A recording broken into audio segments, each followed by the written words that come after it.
tardes de Lora Televisión. Muy contenta de estar de nuevo con ustedes en nuestro programa Personas y Testimonios. Hoy vamos a volver a hablar de la diaconía, porque es un ministerio que es poco conocido y desde mi punto de vista poco valorado. Lo vamos a hacer con un diácono permanente de Tocina, en concreto de la parroquia de San Vicente Mártir de esa localidad, que se llama Juan Miguel López Luque. Él es casado, ha sido maestro nacional en el Colegio Público Juan de Mesa de Tocina, pero en la actualidad está jubilado. Lleva también siendo diácono permanente muchos años y ha venido para compartir con nosotros su experiencia y darnos su testimonio. Buenas tardes. Hola, Miguel. ¿qué hay, Pepita? Pues Encantado. nada, igualmente, una alegría tenerte con nosotros. Muy bien. Yo te conozco hace muchos años y la verdad es que tenía ganas de invitarte a que vinieras. Nos gustaría que compartieras con nosotros un poco de tu punto de vista, qué es un diácono permanente. Mira, has dicho dos palabras, Sí. diácono y permanente. Sí, Entonces habría que referirse a cada una de ellas. sí, En primer lugar, el diácono es el tercer grado, el grado inferior del sacramento del orden. Y por eso a mí me da mucho coraje muchas veces cuando en la catequesis o en la referencia en alguna homilía se habla del sacramento del orden sacerdotal. No, es el sacramento del orden, que Sí. tiene 3 grados: el episcopado, el presbiterado y el diaconado. Y esos 3 grados siempre han estado presentes en la Iglesia. Cada uno tiene su especificidad, sí, sí. tiene su carácter propio. Para entender lo que es el diaconado, pues tenemos que mirar al pasado, al origen de la Iglesia, al momento en el que surge. Y ahí podemos ir viendo ya en ese surgir del diaconado y en ese desarrollo, pues cuáles son las funciones que va asumiendo, cuál es el rostro que va teniendo.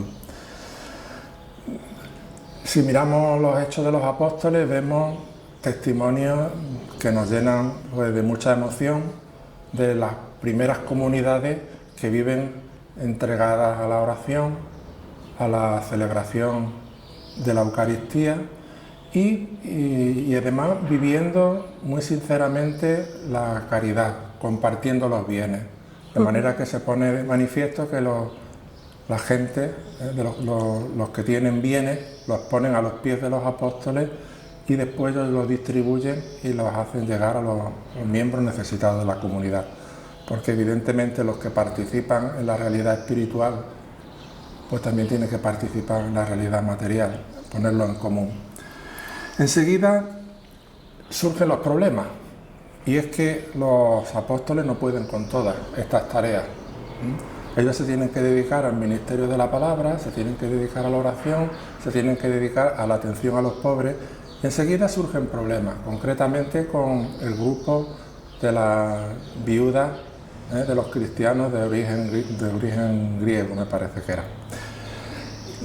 Se quejan de que sus viudas y sus huérfanos no eran debidamente atendidos. Entonces ellos pues deciden que elijan pues a 7 personas, a 7 varones, que se van a encargar de esta tarea, porque ellos consideran que lo primordial en ellos es dedicarse a la evangelización, al ministerio de la palabra y a la oración.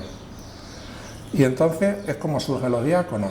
Se ordenan, imponen las manos a 7 varones, uno de ellos, los cuales será San Esteban, el primer mártir cristiano, protomártir. Y bueno, ahí vemos ya una de las funciones de los diáconos. Una de las funciones primordiales de los diáconos, por la que surgen en la Iglesia, es precisamente el servicio a la caridad, el servicio a los pobres. Fíjate que surgen antes que los presbíteros. Los diáconos somos en la Iglesia colaboradores del obispo. Cuando el obispo no puede estar en todas partes, la Iglesia va creciendo, van surgiendo diversas comunidades, pues entonces instituyen presbíteros que las presiden en su lugar. Entonces, pues los diáconos, evidentemente, somos colaboradores del obispo, pero como en la medida en que el presbítero hace las veces del obispo, pues también nos envía a los diáconos a servir a aquellos que les representan, que son los presbíteros. Pero De entrada somos colaboradores del obispo. Antes he hecho referencia al tema de la caridad, como originario del ministerio del diácono, pero enseguida hay advertencias del mismo San Pablo que intentan evitar que se tenga en la Iglesia una visión reduccionista del ministerio de los diáconos, y dice que no son solo ministros de comidas y bebidas, sino que también son administradores de los misterios de Dios.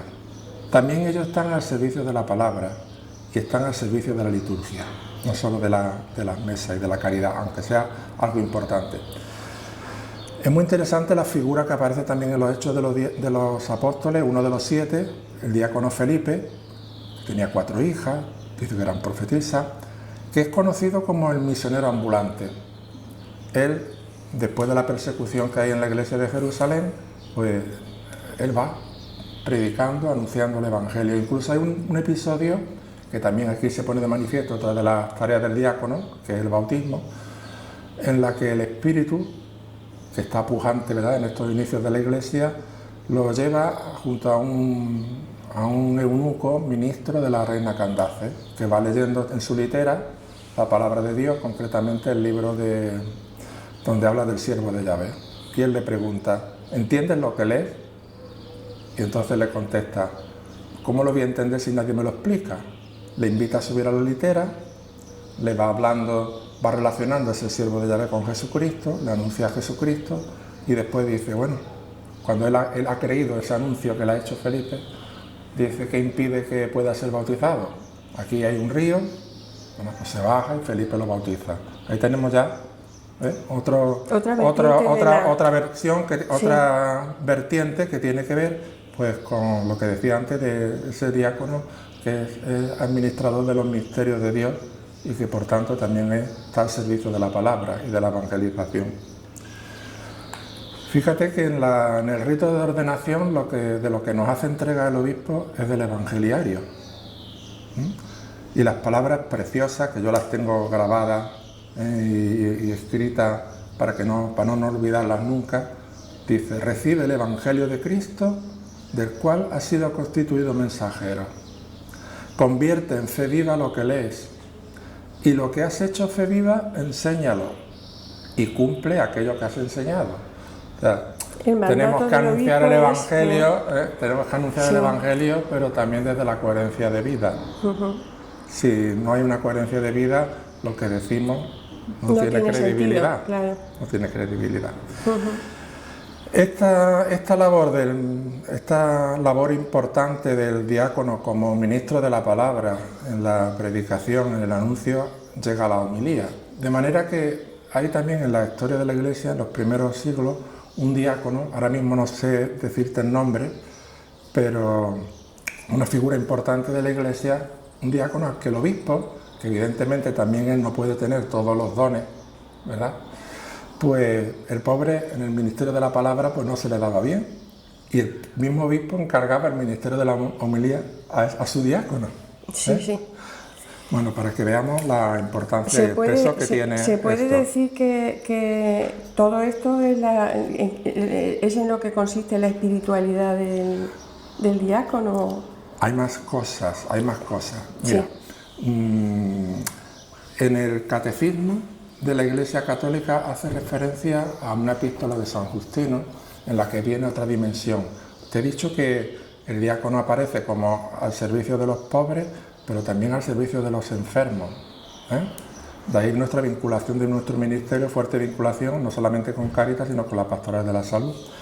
En este texto, San Justino dice, después de explicar cómo los cristianos celebran la Eucaristía, que se reúnen el día del sol, etc., dice de que después de que los dones que han sido ofrecidos han sido eucaristizados y han sido consagrados, ¿verdad?, pues los distribuyen a los presentes y los llevan a los enfermos y ausentes. Aquí tenemos también otra tarea desde el principio que aparece ligada a los diáconos. Sí. Son ministros ordinarios de la Eucaristía y en su caso la llevan a los enfermos. Hay otro pasaje muy importante que yo lo conocí cuando preparé precisamente mi proceso de formación, tuve que hacer un trabajo sobre el sacramento del orden y yo lo elegí evidentemente sobre el diaconado. Y entonces hay un texto muy importante en el ritual de órdenes que es de Pablo VI, un documento, se llama Pacendum, donde él explica por qué, ya lo hablaremos antes he dicho que iba a hablar del diaconado y lo de permanente. Sí. Él explica cómo ha sido ese proceso de restauración y dice, recoge las palabras del Concilio Vaticano diciendo que el Concilio Vaticano II quiso restaurar el diaconado permanente como un orden medio entre los grados superiores de la jerarquía y el restante pueblo de Dios. Dice, para que fuera de alguna manera intérprete de las necesidades y deseos de las comunidades cristianas, inspirador del servicio y signo de Cristo siervo. Quiero subrayar lo de estar entre medias. Sí, como puente. Exactamente, como puente como puente. Entre el pueblo de Dios y la jerarquía eclesial. Creo que aquí está señalando algo que constituye también una espiritualidad del diácono, ¿verdad? Sí. Y una misión importante, de ser ese puente de transmisor de las inquietudes que muchas veces el pueblo de Dios no se atreve a manifestar, a lo mejor a su párroco, ¿no? Y pensamientos del párroco que quisiera transmitir a sus fieles que a lo mejor no es capaz de hacerlo o no encuentra el momento de hacerlo. Entonces, el diácono está muy en medio. Quiere decir que muchas veces las tortas nos vienen por los dos lados también, porque estamos en medio. Eso suele pasar a quien hace de mediador. ¿Sí? Eso es, ¿no? Pero bueno, que quiero subrayarlo como una dimensión muy bonita que forma parte de nuestra espiritualidad. Sí. ¿Vemos funciones o qué? No, a mí me interesaría mucho saber, luego entramos en funciones si tú quieres, ¿cómo surgió tu vocación al ministerio? Bueno, estamos saltando un poquito el orden que me sugeriste, pero venga, vamos. Qué metódico eres. Te voy a hacer caso. Qué metódico eres. Te voy a hacer caso. Ahora háblame de las funciones, de lo que tú quieras. Tú eres el que manda aquí, eres tú. No, venga. ¿Cómo surgió mi vocación? Pues, no lo sé, la vocación es un proceso de búsqueda, muchas veces que dura muchos años. En mi caso, duró bastantes. Entonces uno va por la vida dando un poco de palos de ciego.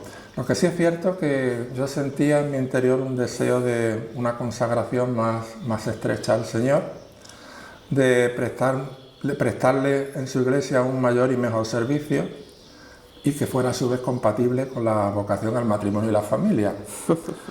Evidentemente en el diaconado, que lo conocí por diversas circunstancias, pues encontré la posibilidad de realizar eso.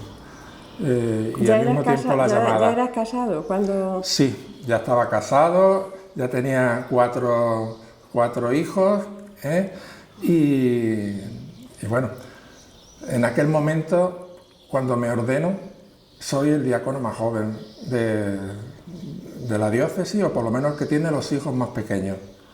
Te cuento que mi hija pequeña, de los 4, la pequeña tenía 2 años y la otra tenía 5. En aquella época que pues parecía, yo la primera impresión que me llevo cuando conozco la comunidad de diáconos y eso, que aquello parecía un club de jubilados, personas mayores que ya tenían sus hijos independientes, ¿no? Bueno, evidentemente fue para mí un reto y un riesgo, ¿no? Es un riesgo también. Lo que sí yo quería era, como te decía, vivir esa consagración al Señor, una mejor entrega a la Iglesia desde la vivencia de la familia y del matrimonio, y quería colaborar en esa pesada carga que muchas veces los sacerdotes por falta de vocaciones tienen. Hay una serie de ministerios y una serie de tareas que los seglares pues no pueden realizar, pero sí puede realizar un diácono. Entonces yo quería arrimar el hombro en ese sentido, ¿no? Y prestar así mi servicio a la Iglesia y al Señor. Después también una cosa que incidió y que me ayudó, me condujo también a este servicio, fue mi experiencia como maestro, cuando yo estoy en una época en la que no había profesor de religión, y yo sin dar formalmente la asignatura de religión, pero sí tocaba un poco el tema del Evangelio y eso, ¿no? Les ponía a los niños a lo mejor caligrafía con el Padre Nuestro, con el Ave María, lo cual era totalmente coherente con unos padres y con unos niños que estaban en la catequesis y por tanto ¿vale? Y muchas veces pues, algún pequeño pasaje del Evangelio. Y una cosa que nunca se me olvidará precisamente, y se me ponen los vellos de punta, es cuando tú a los niños pues les explicabas ese fragmento que tú habías puesto en la caligrafía, en la pizarra, ¿no? Ese texto, y la inocencia, la apertura, el interés con el que te escuchabas, ¿no? Yo veía que bueno, realizando esa labor y ese ministerio con los niños, pues, no sé, era importante, ¿no? Era importante en la iglesia y luego, pues, como diácono, ¿no?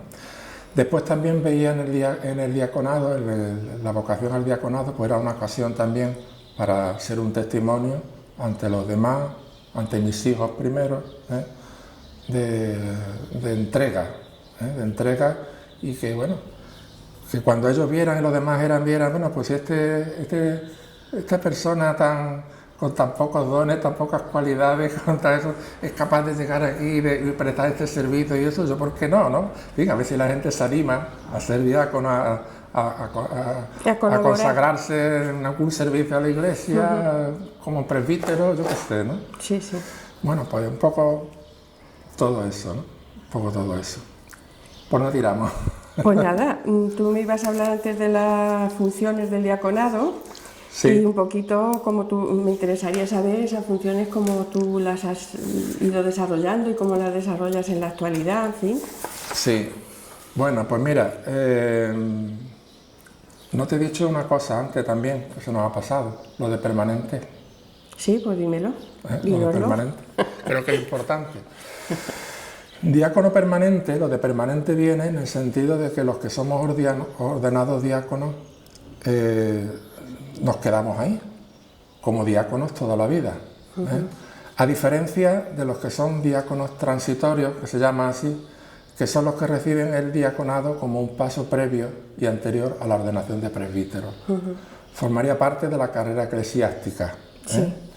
Lo ejercen los que van a ser ordenados presbíteros normalmente durante un año.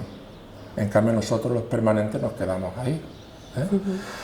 Es tan permanente como el grado del como el grado del presbiterado. Es decir, en un momento dado el presbítero puede ser elegido para ser obispo, ¿no? Pero en principio se ordena para presbítero. Pues bien, el diaconado permanente es eso, ¿no? El que lo recibe puede ser célibe, puede ser casado. Si se ordena célibe, queda célibe. La persona casada tiene que cumplir unos requisitos, tiene que tener 5 años de matrimonio, en fin, que su matrimonio esté de alguna manera consolidado. Sí. No en vano, uno de los criterios en el que aparece en el libro de los Hechos para elegir los obispos, incluso los diáconos, es que sean hombres de una sola mujer, que sepan llevar su casa, porque dice la Escritura, ¿no? Los Hechos, si no saben llevar su casa, ¿cómo van a saber llevar la iglesia? El matrimonio es piedra de toque era piedra de toque para el ejercicio de estos ministerios. Pues bien, los diáconos permanentes somos eso, ¿no? Diáconos que nos ordenamos para permanecer en la iglesia como tales. ¿Por dónde íbamos? Me pierdo. Vamos a ver, nos interesa mucho conocer dentro de las funciones que realiza el diácono, vale. Cómo tú te has desenvuelto, cómo lo sigues haciendo, sí, en fin. Vale. Bueno, pues las funciones del diácono giran sobre un trípode, ¿no? El trípode, lo que tiene que ver con la liturgia de la palabra, lo que tiene que ver con la caridad, con la liturgia. Sí. Y lo que tiene que ver con la caridad, en su vertiente de pastoral de la salud, por ejemplo, de enfermos y de Cáritas. En cuanto a los sacramentos, por ejemplo, ¿no?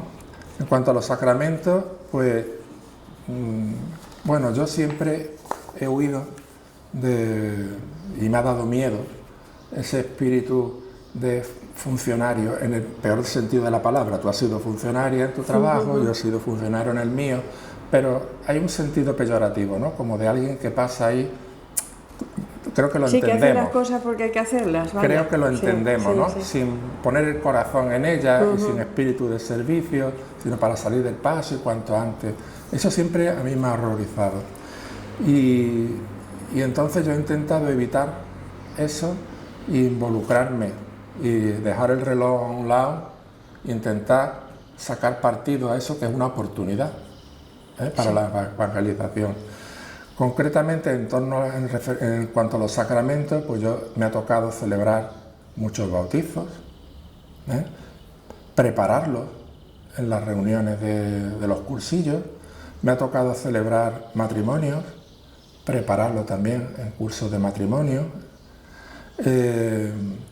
me ha tocado presidir exequias cuando no ha habido un sacerdote que pudiera celebrar la misa, y la exequia también es una ocasión para anunciar la resurrección. Va muchísima gente a un entierro. A mí me causa muchas tristezas cuando veo que exequias en las que no hay homilía, no hay homilía. No es el caso de mi parroquia. Se desaprovecha la oportunidad. Exactamente. Claro. Y las celebraciones bautismales pues tienen toda una serie de ritos que si tú te detienes un poco a explicarlo, pues también es una ocasión para instrucción del pueblo de Dios.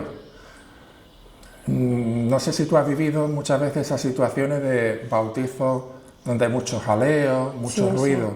Sí. Si tú no te diriges a la gente y tú no involucras a la gente en la celebración, pues la actitud es muy distinta que si lo haces. Se pierde totalmente la actitud. Mi experiencia en ese sentido es muy positiva. Entonces yo intento pues, involucrar a la gente, explicarle el sentido de cada cosa que se hace y lo que sí te puedo decir, y también me pone los pelos de punta de ver el silencio y el respeto de la gente cuando tú la tratas así. Muchas veces los curas te han dicho, bueno, pero están preocupados, han tenido preocupación de que le des el sobre para el donativo. Sí. Yo muchas veces he prescindido de eso, pero la gente cuando ve que tú le has tratado con cariño y que te has volcado en la celebración con ellos, la gente responde muy positivamente, mucho más de lo que tú te imaginas. Sí. Y al final, pues, unos compensan las carencias de otros, ¿no? Sí, sí. La generosidad de uno. También otra labor que yo realizo, y eso, por ejemplo, la presidencia de la liturgia de la palabra, cuando el sacerdote no puede celebrar la misa y me lo pide y distribuye la comunión. Ahí también podemos realizar la exposición del Santísimo, a veces incluso estando el sacerdote, me lo pide que lo haga. Una ocasión nada más tuve de hacer un retiro, que no me acuerdo yo si fue a nivel de vicaría o de arciprestazgo, que me lo pidieron. Pues te están desaprovechando, vamos. Bueno, sí. Bueno, he hablado de los sacramentos. Porque todas estas cosas son una riqueza. Otro aspecto donde he desarrollado mi labor y desarrollo, pues ya lo he dicho, ¿no? En la parte de los cursillos de bautismo y matrimonio, pues también está la catequesis de poscomunión, he estado dando catequesis de poscomunión, y últimamente llevo teniendo la experiencia de la confirmación de adultos. Perdón, sí, de las catequesis de confirmación de adultos. Como sabes, por el nuevo directorio, pues se ha puesto a la gente un poco en la situación de tener que confirmarse pues, para casarse, para ser padrino, lo cual quiere decir que muchas veces mucha gente viene para eso, para tener un justificante para ser padrino o poder casarse. Pero evidentemente es una ocasión para evangelizar, para hacer un primer anuncio, una catequesis carismática. Y a mí concretamente, en la medida en que he asumido un poco la coordinación de la catequesis de confirmación de adultos de cara a preparar los temas para mis catequistas también, a los que sustituyo cuando no pueden, llevar el grupo de WhatsApp haciendo las comunicaciones a los confirmandos para recordarles las catequesis, en fin, todo lo que sea eso. A mí me ha ayudado muchísimo esta tarea porque me ha dado una visión de conjunto precisamente de la catequesis y del contenido de nuestra fe. Yo he sido el primer beneficiario de esa tarea. De esa experiencia, ¿verdad? De esa tarea. Con la liturgia me he encargado muchas veces de hacer hojas de canto para mi parroquia, incluso de tocar la guitarra o el órgano, si había una celebración que requería cierta solemnidad, pues allí me he puesto yo, ¿no? En vez de estar, creo que si el diácono es servidor, ante todo, muchas veces prestamos nuestro servicio fuera del altar mejor que en el altar. No creo que debamos estar esclavizados o demasiado amarrados por cierto enfoque de nuestro ministerio, ciertos aspectos de nuestro ministerio, que tiene que haber una cierta apertura a las necesidades de la comunidad, sí, sí, para servirla. En Cáritas también colaboro. En cierta ocasión, por ejemplo, pues organicé con otros 2 compañeras maestras cursos de español para inmigrantes cuando vino una avalancha de inmigrantes rumanos, pero también de Bulgaria, de Rusia, de Ucrania. Y dimos allí clases de español. Colaboro, por supuesto, en todo el tema de la campaña de Navidad, Ahora últimamente intentando hacer la acogida con arreglo a lo que se nos dice de Cáritas Diocesana, de cómo tenemos que hacerlo, y llevando y acompañando a los voluntarios, tanto en Cáritas como en Pastoral de la Salud. Yo, vamos, En fin. te estoy oyendo hablar y digo, es una riqueza, pero también es una responsabilidad, y es tirar mucho de ti, de tu ser, de tu persona, porque claro, entiendo, si tú has tenido que atender tu profesión de magisterio, atender tu familia, y todo esto es tirar mucho de ti hacia afuera. Entonces yo me cuestiono, me pregunto, ¿vosotros tenéis apoyo? ¿Se os cuida espiritualmente? ¿Tenéis retiros? ¿Tenéis convivencias entre vosotros? ¿Tenéis algo que aparte de tu fe y lo que tú diariamente cuides en la oración, en los sacramentos, tenéis un cuidado dentro de la Iglesia como diáconos? Sí, hay encuentros de la comunidad diaconal a las que estamos invitados todos los diáconos, ¿vale? Normalmente tenemos un encuentro al año con el señor arzobispo, otro encuentro con don Santiago, con el obispo auxiliar. Después también, ¿qué te iba a decir? Bueno, a los diáconos permanentes se nos invita a ir a las reuniones y a los retiros y reuniones de formación que tienen los presbíteros. Claro, aquí hay un condicionante, y es que si uno está trabajando o está jubilado. Sí. Yo muchas veces me he rebelado y he protestado contra ese hecho, ¿no? De que cuando yo estaba trabajando me ponían reuniones o de formación o retiros en horario laboral, a la que yo no podía asistir. Lo que sí es cierto es que las reuniones con el obispo y con el obispo auxiliar, con el arzobispo y el obispo auxiliar, se suelen poner sábado y domingo, y muchas veces se invita a las esposas también. Sí, porque eso es otro dato. A mí se me ha pasado invitar a tu mujer hoy aquí, porque pues la verdad es que tiene que ser interesante conocer el punto de vista de la esposa del diácono. Sí. Y me hubiera interesado mucho conocer, no está aquí para que otra vez la invite a ella. Las esposas son fundamentales, en primer lugar porque sin su aprobación y sin su firma, ya tienen que firmar por escrito,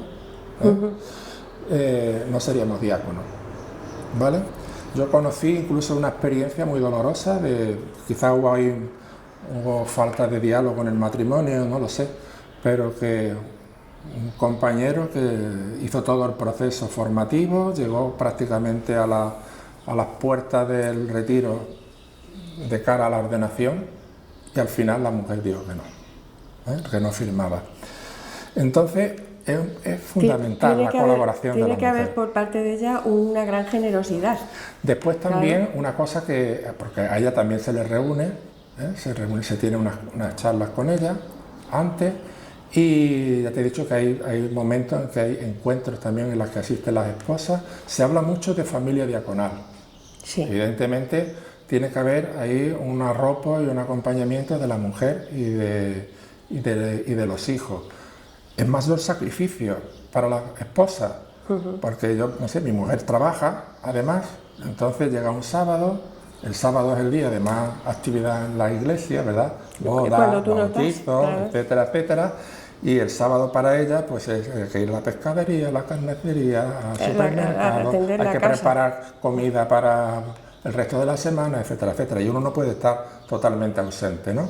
Entonces, siempre hay que estar ahí guardando un equilibrio, ¿no? Sí, eso. A mí me dice el párroco, por ejemplo, mira, tú puedes hacer los bautizos el sábado. Digo, no, mira, a mí me pone los bautizos el sábado por la tarde, que me es más factible, porque claro, yo tengo que echar una mano en casa también. Tiene, ¿no?, que ¿no?, conciliar la vida familiar. Exactamente. Claro.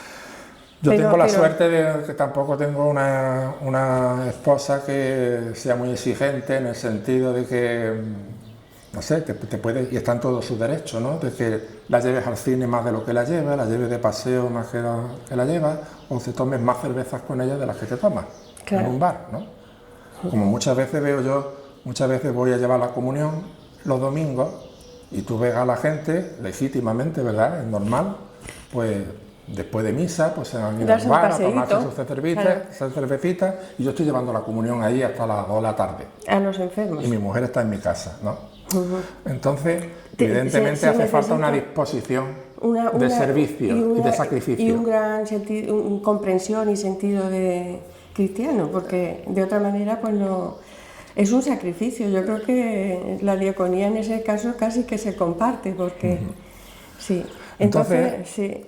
También nosotros hemos tenido una ventaja, y es que ella ha estado trabajando siempre en una escuela infantil allí en Sevilla, donde tienen clases de cuna, ¿vale?, sí, hasta el preescolar. Entonces eso ha sido también una gran ayuda, porque claro, mientras han estado en una edad los niños de no tener que entrar en el colegio, pues han estado con ella. Sí. Incluso ella ha podido tener su hora de lactancia en el trabajo con los niños, sí, ¿vale? Después, cuando han llegado a la edad escolar, pues han estado conmigo. Sí. Entonces no hemos tenido que depender de personas que los lleven, sí, sí, o a la guardería o al colegio. Eso claro, evidentemente es una facilidad que, sí, uno ha podido también permitir tener los 4 hijos, ¿no? Y también dedicarme yo pues más tiempo a la parroquia. Tiene dificultades esa conciliación, porque claro, exige una generosidad muy grande por parte de los dos. Y después también, sí, ¿sabes? En el caso de los maestros, nosotros tenemos un horario, la gente se fija en las vacaciones de los maestros, ¿no? Sí, sí. De que tenemos 2 meses de vacaciones, pero lo que la gente no se fija es que terminamos la jornada laboral en el colegio, pero después nos llevamos mucho trabajo a casa.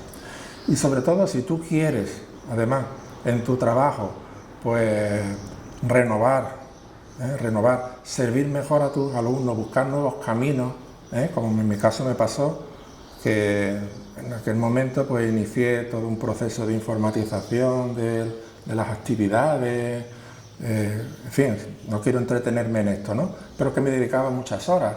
Entonces está, pues efectivamente, las obligaciones que tienen que ver con la familia, las obligaciones que tienen que tener con el trabajo y que siguen en casa, eso, y luego lo de la parroquia. Entonces, ciertamente tenemos que ir guardando el equilibrio. Exige un esfuerzo grande, pero bueno, el Señor lo premia también con nuevas cosas. Y la Iglesia tiene una gran sabiduría, y también cuando nos da un destino, una responsabilidad, tiene en cuenta eso. Sí, eso hay que decirlo. Tus circunstancias personales y familiares. Sí. Pues mira, es una riqueza. A mí me está gustando mucho todo lo que nos estás contando, porque la verdad es que nosotros tenemos una visión muy parcial desde fuera de lo que es ser diácono, y yo creo que no se valora lo suficiente. ¿Tú crees que socialmente la gente valora lo que es el diaconado, o muchas veces no satisfaces a nadie, ni a los de dentro ni a los de fuera? No, yo diría, verás tú, antes te comentaba sobre mi vocación y eso, ¿no? Yo veía una posibilidad, precisamente de cara al trabajo pastoral, mi trabajo, porque claro, yo en mi trabajo en la escuela me relacionaba con los niños, que luego me los encontraba en la parroquia, en la catequesis, o me relacionaba con esos padres, ¿verdad? Algunos de esos padres los he tratado tiempo, porque he tenido hasta 2 o 3 de sus hijos, ¿vale?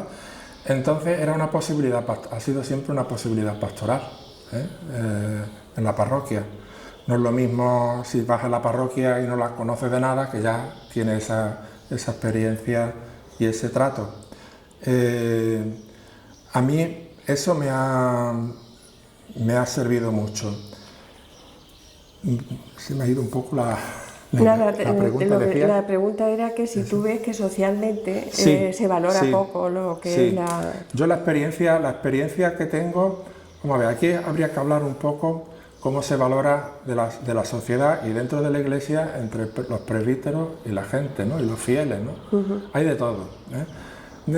En cuanto a la sociedad en general, mi apreciación es de como que hay cierta simpatía por nuestro ministerio. Sí. ¿Eh?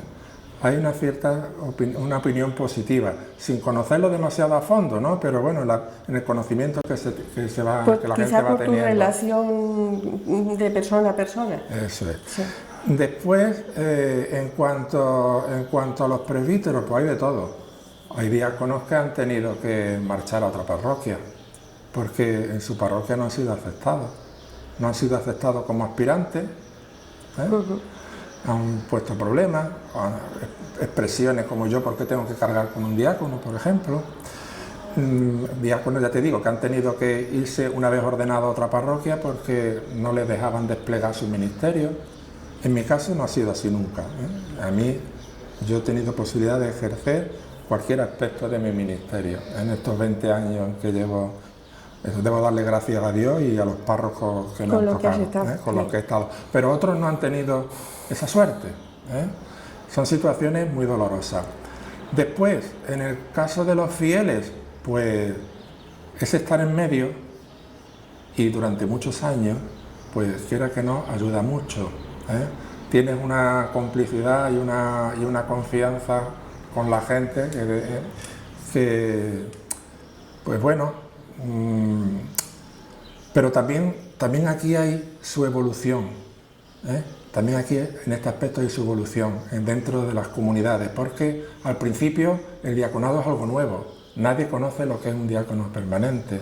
Están acostumbrados a que ciertas funciones que hace el diácono también las haga siempre el cura, y no entienden cómo una persona casada ahora puede hacerlo, ¿no?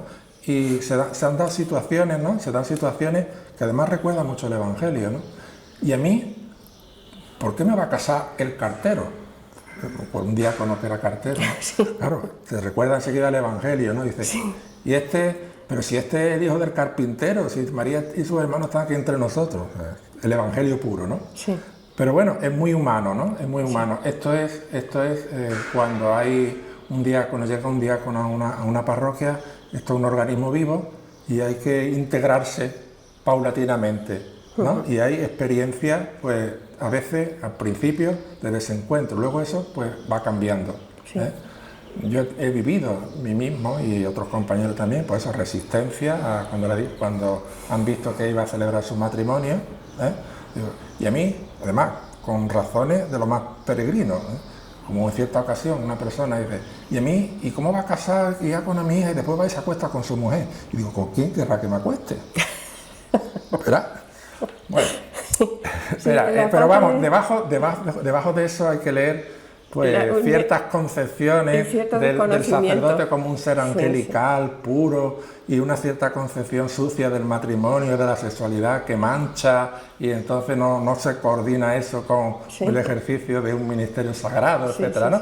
Pero bueno, todo eso se va superando y después llega el momento en que precisamente por esa relación que tú que tienes con la gente, vas teniendo de cercanía y eso, incluso vienen a ti a buscarte para que tú celebres su boda o celebres el bautizo de sus hijos.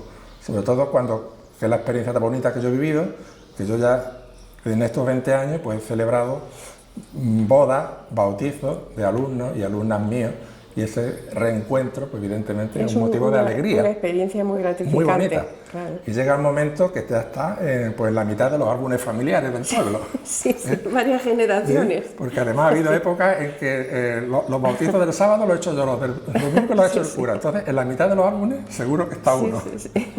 Una cosa. Bueno, y en el centro de todo, Cristo Jesús, que es el que sustenta, es el tronco de la vid.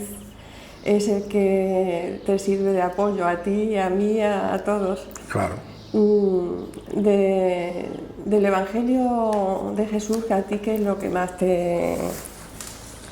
¿Qué más te seduce a ti? ¿Qué es lo que más te seduce de la figura de Jesús a ti? Mira, de las figuras de Jesús, a mí lo que más me seduce es su misterio, precisamente, ¿no? Ese misterio de la encarnación. Yo desde hace ya unos años para acá, verá, ¿cómo te lo explicaría? Quieras que no, el estar celebrando los sacramentos, el estar preparándolos, pues te ayuda a profundizar en tu fe y a vivir toda una serie de cosas, ¿no? Y concretamente, pues una de las cosas que a mí más me impacta es precisamente, y cada vez más, es el misterio de Cristo. Un misterio que, eso de que Dios se haga hombre, que Dios se ponga a nuestro alcance, que Dios sea capaz de sudar, sufrir, vivir todo lo negativo que vivimos las personas, ponerse a tiro nuestro hasta el punto de poderlo maltratar, de poderlo insultar, de poderle hacerle sufrir esa pasión que sufrió, de crucificarlo y matarlo injustamente. Eso es un escándalo para muchos y para muchas religiones. Es una locura. Sí, sí. Entonces, a mí de Jesús lo que me fascina es precisamente esta locura de amor que le lleva a la encarnación. Qué bonito. Y que es lo que más me emociona. ¿Tú me puedes comentar algún pasaje del Evangelio que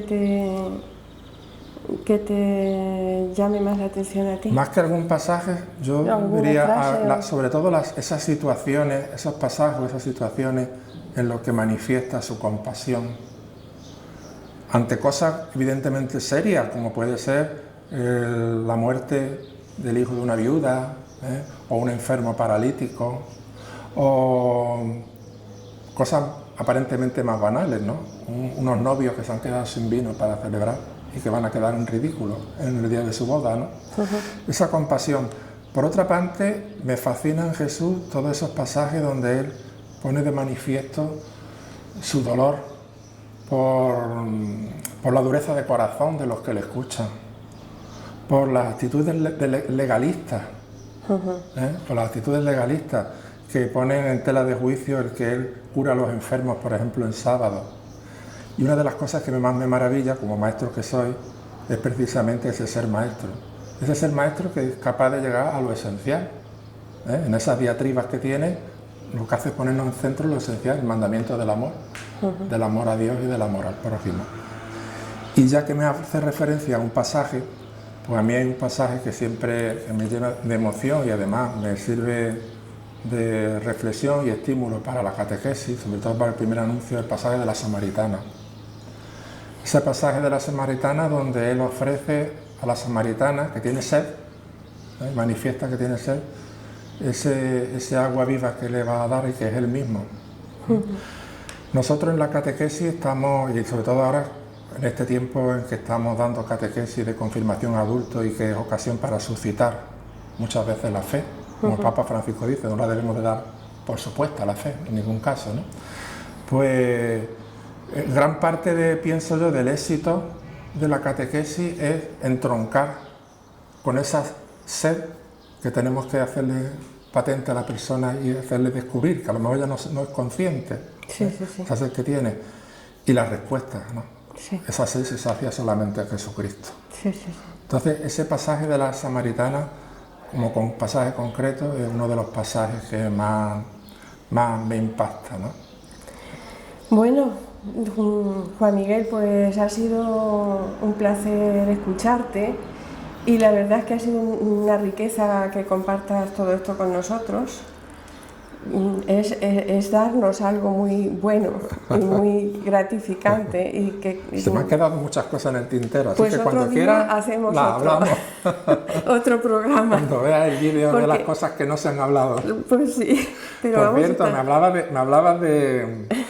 me ponías en tu guión anécdotas. Sí. Anécdotas, ¿te puedo contar? 200.000. Por un tubo.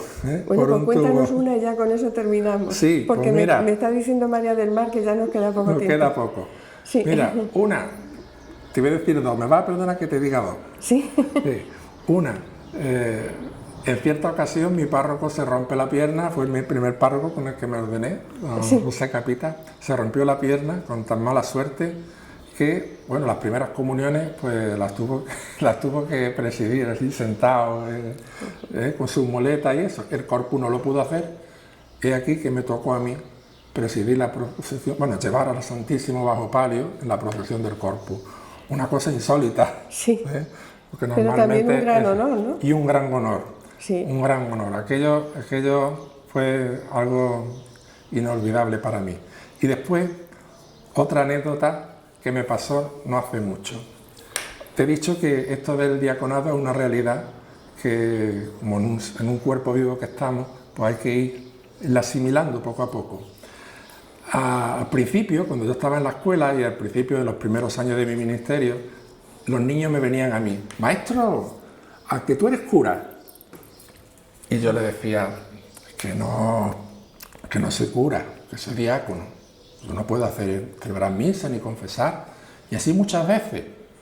Bueno, pues para que veas cómo las cosas van cambiando, ¿no? Últimamente, no hace mucho, iba yo por la calle, andando, y escucho una conversación entre dos niños. Y uno le dice al otro, mira, ahí va el maestro, el cura.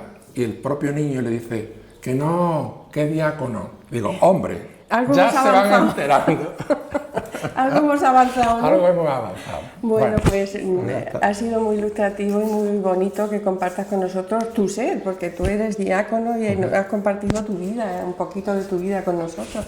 Y eso es de agradecer y además también sirve de ejemplo a los demás, que casi siempre en la sociedad en que nos movemos ahora somos muy reticentes a compartir lo que somos, a abrir nuestro corazón, a explicar nuestras ilusiones, nuestro ser, lo que vivimos.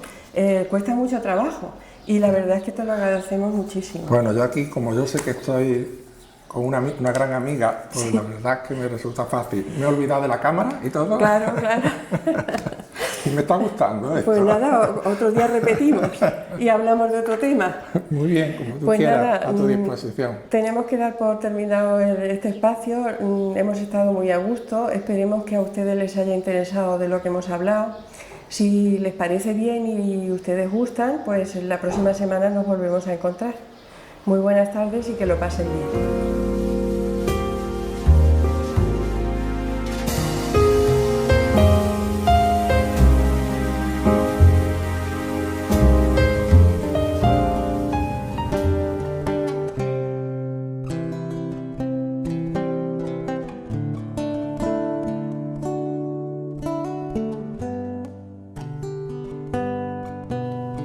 Sígueme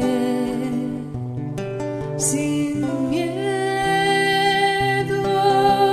sígueme, que te quiero. Sígueme,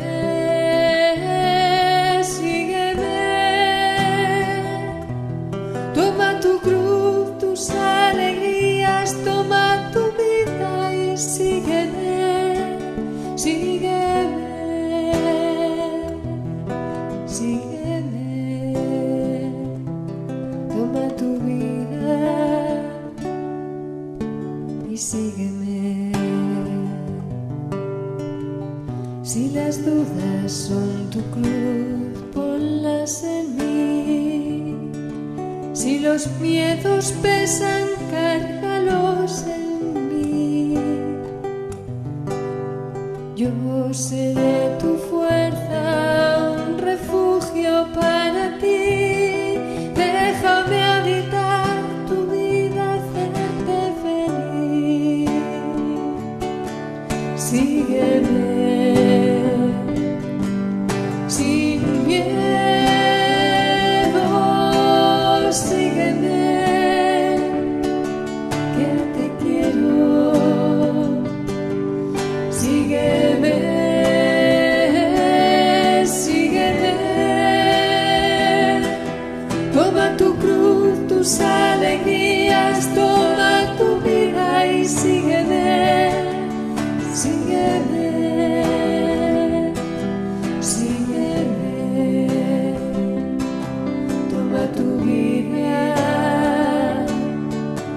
sígueme. Si la sed no te abandona, bebe de mí. Deja que sea tu fuente, confía en mí. No es ganado perder, sino vivir y encontrar la paz permaneciendo en mí. Sígueme, sin miedo, sígueme, que te quiero. Sígueme, sígueme, toma tu cruz, tus alegrías, toma tu vida y sígueme.